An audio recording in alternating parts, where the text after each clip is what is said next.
dengan Bapak siapa? Pak John, Pak John. Profesi Bapak sebagai apa? karyawan swasta. Oke, di sini saya ada 2 pertanyaan untuk mewawancari Bapak. Yang pertama itu, apa yang mendorong Bapak untuk terlibat dalam bisnis kontrakan? Oh, awal mulanya begini. Di saat kita lagi butuh kehidupan ke depan ya. Nah, kita perlu persiapan di hari tua karena dikerja di swasta tidak menjamin untuk masa tua karena nggak ada masa pensiun, nggak ada ini. Jadi hubungan antara pekerja swasta dengan karyawannya biasanya itu kan karena masih ada tenaga yang dibutuhkan mereka. Di saat kita tenaganya udah nggak ada, suatu saat kita bisa dilepas, ya nggak dipakai lagi. Nah, kenapa tertariknya dengan kontrakan? Awal mulanya bukan tertarik sebenarnya, cuma karena kita bekerja di bagian akuntansi, kita perlu prinsip ekonomi. Nah, prinsip ekonomi ini yang kita harus kembangkan. Nah, kita udah coba beberapa usaha, warung nasi, pokoknya macam-macam usaha udah kita lakukan. Nah, hasil akhir dari usaha itu jatuhnya ke pembelian tanah. Awal mulanya ada kesempatan beli tanahnya cukup luas, dan di samping itu karena lokasinya agak bagus, ada dekat pabrik, ya kita mulailah membangun satu demi satu. Akhirnya terbentuklah sebuah kontrakan. Nah, kontrakan ini kita tadinya awalnya sih nggak begitu tertarik sebenarnya karena kan butuh biaya besar. Nah, cuma kan setelah dipertimbangkan karena kita kerja di bagian ekonomi, jadi untuk bisnis sih saya rasa sih tidak merugikan, cuma kondisinya aja yang agak begitu sulit karena kan untuk pinjaman ke bank itu bangsa pribumi itu agak sulit gitu dibandingkan dengan orang-orang pengusaha ya orang Cina atau ya di luar bangsa pribumi lah. Nah, awal itunya kejadian begitu. Nah, di saat saya membangun, saya ada peluang itu karena kita hubungan dengan bank bagus, karena kita sering berhubungan dengan bank, jadi akhirnya saya coba pinjem, saya kelola dengan baik. Alhamdulillah 5 tahun itu bisa terproses. Akhirnya terbangunlah 1 sampai 5 kontrakan. Nah, berjalan terus akhirnya menjadi 10. Nah, alhamdulillah untuk masa depan, istilahnya untuk masa tua ya adalah simpanan, dan juga kita tidak akan rugi kan dengan kondisi ini. Cuman mungkin dari sisi perawatan apa itu perlu, dan juga karena kan untuk menjamin kenyamanan si penyewa yang ngontrak atau gitu lah, hubungan tetap dijalin sebulan sekali. Jadi di saat kita akan mengambil uang kontrakan, kita datang ke sana silaturahmi, ya biasalah kayak kita sama keluarga mereka itu dekat gitu. Jadi antara si penyewa dengan si pengontrak itu nggak ada jarak di antara kita, jadi rasa kekeluargaan lah rasanya gitu. Jadi alhamdulillah selama ini saya pegang kontrakan itu selama hampir 10-15 tahun lebih, ya alhamdulillah yang kontrak itu tidak ada yang keluar gitu, alhamdulillah tetap di sana gitu. Oke. Tadi kan kalian udah ada bagaimana cara hubungan dengan klien. Selain itu ada lagi nggak Pak caranya? Oh, biasanya sih kalau kita di lingkungan itu, kita juga lingkungan ya, jadi lingkungan dengan masyarakat sekitar itu juga harus ada hubungan baik juga. Kadang-kadang di saat kita kontrakan kita mungkin ada yang kosong atau gimana, jadi masyarakat juga bisa membantu gitu. Jadi untuk marketingnya ya gitu, saya di sana itu marketnya cuma dari mulut ke mulut tanpa di media sosial gitu. Jadi antara masyarakat dengan saya punya tempat, yaitu hubungannya baik, itu aja. Baik, terima kasih Bapak John. Baik, di sini saya dengan Ibu siapa? Saya Ibu Joyce, Insinyur Joyce Sitompul, Borumanik. Saya insinyur arsitek yang sekarang aktif di Teoria by Karamia, Redefining Heritage, Premium Souvenir Indonesia, dan Fashion Aksesoris. Oke, di sini saya ada dua pertanyaan buat Ibu Joyce. Yang pertama itu bagaimana cara mengatasi risiko saat saat ada masalah dengan si penyewa? Ya, pertama kali kita memang harus mengerti keadaan si penyewa. Sebaiknya kita pastikan keadaannya memang tidak memungkinkan melakukan pembayaran seperti biasa. Kita adakan sebaiknya diadakan negosiasi dengan cara penundaan pembayaran. Dengan begitu dia akan punya waktu yang lebih panjang untuk mempersiapkan pembayaran sesuai dengan waktu-waktu yang lalu. Kemudian juga mungkin kalau ada masalah yang lain, misalnya ada keterlambatan yang cukup lama, kita harus protect juga ruangan yang kita sewakan. Kemudian mungkin juga kalau memang berhubungan dengan orang asing, sebaiknya kita mempunyai surat-surat yang lengkap dari imigrasi, sehingga kalau ada masalah yang menyangkut negara penyewa itu dengan cepat kita bisa atasi dan tahu sebaiknya seperti apa, sehingga semuanya bersifat legal, jangan ilegal. Yang pertanyaan yang kedua itu bagaimana sih cara mengelola bisnis kontrakan awal mulanya? Iya, ini kebetulan adik saya juga aktif di sewa menyewa ruang sewa. Paling aman dan cepat adalah lewat internet. Nah, dengan layanan yang baik, tentu akan banyak penyewa, akan banyak customer yang tertarik dan akan datang. Juga kita harus ingat bahwa apapun yang kita tawarkan harus sesuai dengan target market, lokasi, harga, segmen pasar di mana yang cocok lokasi kita gitu. Jadi kita jangan menempatkan tidak tepat di suatu area dengan harapan atau mimpi-mimpi yang mungkin terlalu besar dibanding kemampuan atau potensi dari tempat itu. Oke, terima kasih Ibu sudah menjawab wawancara 2 pertanyaan yang tadi. Terima kasih kembali, Tia. Halo, selamat siang. Nama saya Sesi Rizkyanti Octavia. Pekerjaan saya bergerak di bidang usaha kontrakan. Cara atau syarat-syarat untuk penyewa menempati tempat kontrakan saya biasanya itu keterangan saya ngobrol dulu, terus minta KTP, beliau sudah menikah atau belum, terus anaknya berapa, nah terus mencocokkan harganya sesuai atau tidak, terus perjanjiannya biasanya perjanjian untuk tagihannya aja. Saya biasanya itu konfirmasi penyewa itu siap di tanggal berapa untuk saya tagih. Untuk selanjutnya untuk pengembangan sendiri itu biasanya saya memberikan servis yang baik untuk semua para penyewa, misalnya untuk air, listrik, dan keamanan lingkungan itu biasanya sudah saya beri yang terbaik untuk mereka supaya mereka jadi betah dan terus lanjut sewa di tempat saya. Itu aja sih. Demikian. Selamat siang.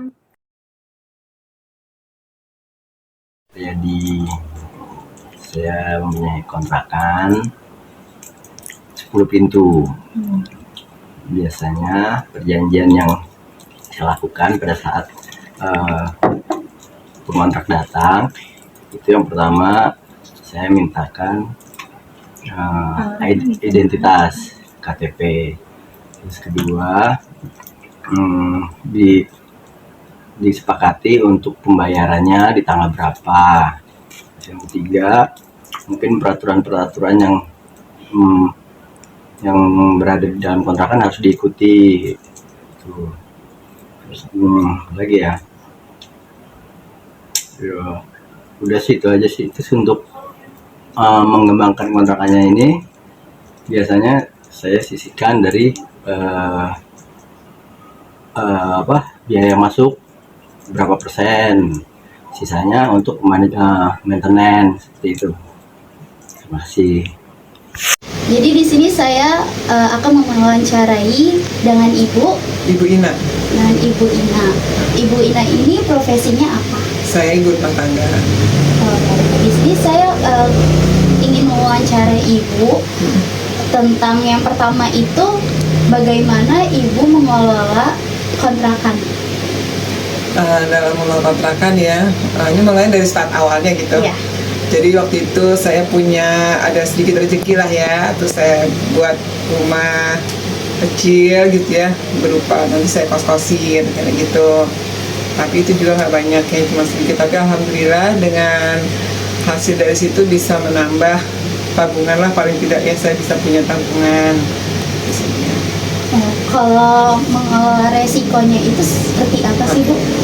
Kalau resiko itu itu paling parah banget ya kondisinya, karena memang banyak orang-orang yang nggak bertanggung jawab dalam menyewa gitu ya. Tiap bulan itu ada aja, kalau masih bagus masih bayar ya. Kadang-kadang cuman murah aja dibayar dulu separoh, ntar di akhir bulan separoh lagi. Kadang-kadang ada yang nggak bayar sama sekali sampai 2 bulan, 3 bulan. Akhirnya kita, yaudah deh Pak, mendingan dikosongin aja gitu. Jadi ya memang konsekuensinya kayak gitu. Kitanya juga harus sedikit cerewet dan harus agak keras lah ya gitu dalam mengelola kos-kosan gitu.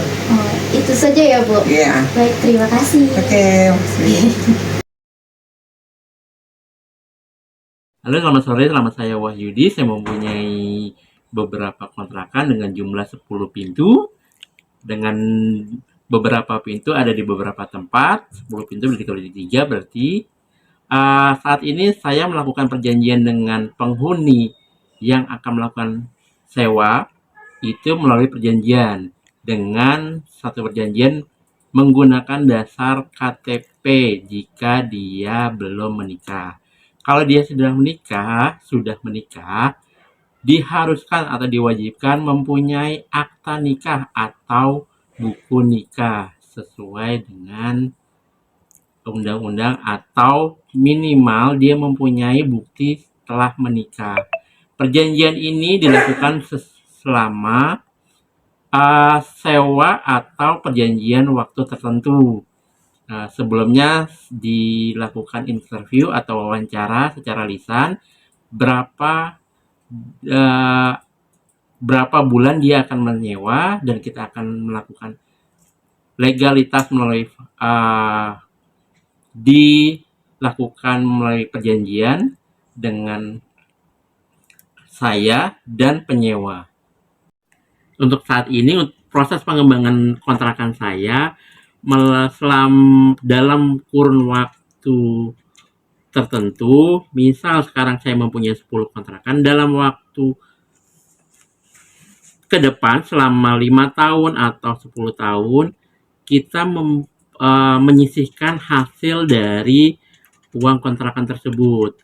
Dari tabungan kita yang jumlahnya dalam rupiah beberapa rupiah, itu saya akan mencari peluang di perbankan untuk mengembangkan usaha membangun kontrakan kembali di beberapa tempat. Misal saya akan membuat 10 pintu kontrakan kembali.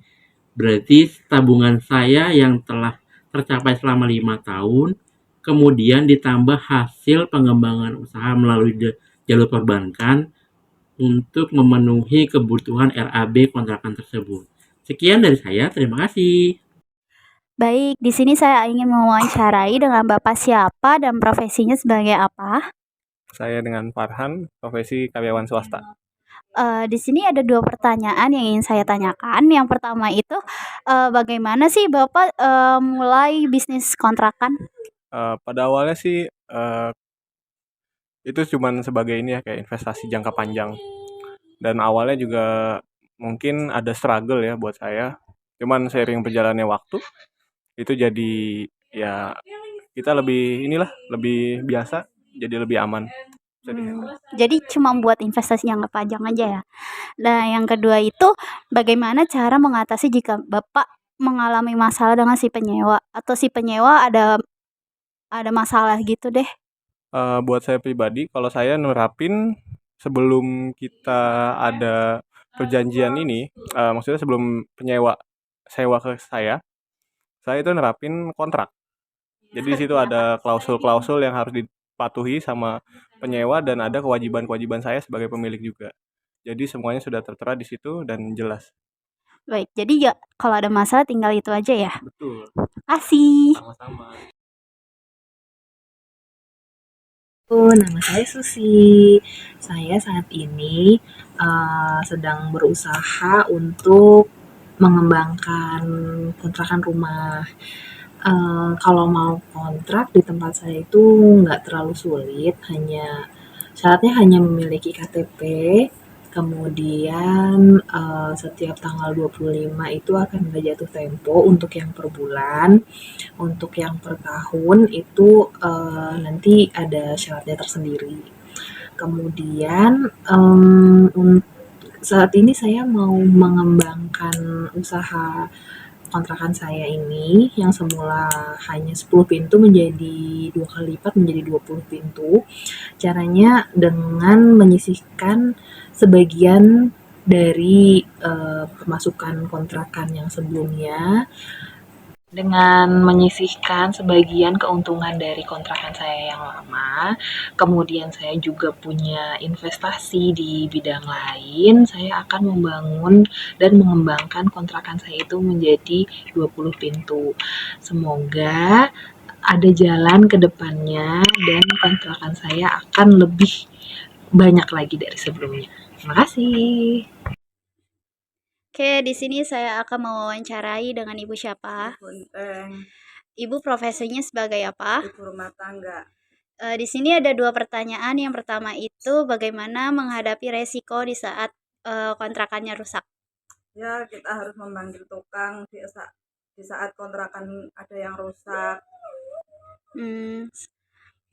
Kalau misalkan ada yang susah bayar tunggakan itu gimana? Ya, harus dikasih tempo waktu. Kalau keuntungan mempunyai kontrakan itu apa? Ya, buat investasi, terus buat tiap bulan ada pemasukan. Baik, itu aja ya, Bu. Ya, terima kasih. Terima kasih. Halo, selamat sore. Saya dengan Fauzi, pemilik kontrakan 20 pintu di daerah Manggarai. Nah, syarat untuk ngontrak di sini cukup mudah. Hanya memiliki KTP dan juga nanti tinggal membayar uang muka di awal. Setelah itu nanti dilanjut dengan bayar bulanan. Pangsa pasar di sini cukup luas untuk ngembangin kontrakan. Saat ini memang saya punya 20 pintu. Kedepannya saya akan kembangkan menjadi 30 pintu dengan cara saya akan menyisihkan sebagian dari pemasukan kontrakan dan juga apabila ada yang kurang saya akan mengajukan pinjaman di bank syariah. Terima kasih.